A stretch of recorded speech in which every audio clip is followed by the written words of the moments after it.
Hello， 各位观众朋友，大家好，欢迎收看客家名路学院。那係今日要陪大家表述嘅主持人劉一次先嘅。哇，聽到也表述，係咪動到人就開始頭昏腦變，唔想愛聽通咧？不過咧，其實表述係有技巧、有順序嘅。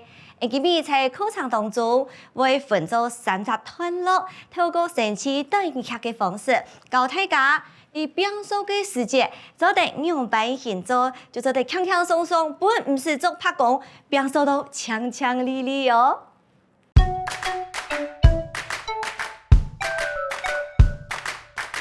一下，我先來進行句型嘅部分。今日我來同大家紹介到嘅句型係捱夫節。一個句型在嘅日常生活當中非常嘅接用哦，像係啦，唔啲屋企我同屋企人鄉下煮飯，又係講辦公室啲嘅辦法通嘅時節，就會用到講，捱夫節做乜嘅，捱夫節做乜嘅，都做得用得到哦。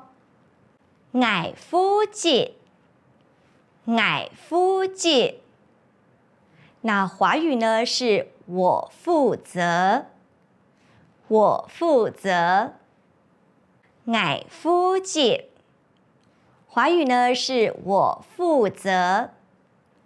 捱夫節出作誒，捱夫節出作誒。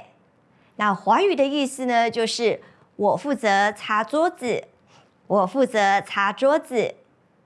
客家話係捱夫節，那華語呢是我負責。捱夫節出燈誒。捱夫節出燈誒，華語的意思呢是我負責擦椅子，我負責擦椅子。捱夫節，華語呢是我負責。客家話捱夫節掃地奶，捱夫節掃地奶。華語呢是我負責掃地，我負責掃地。大家你有學會冇？捱夫節一個句型呢，其實在日常生活當中，唔管係分工合作，亦係啲家庭制度，都有可能會來用得到。我愛夫節做乜嘅事情？接下來，我就來看一下，在生活當中做啲樣板型實際來運用哦。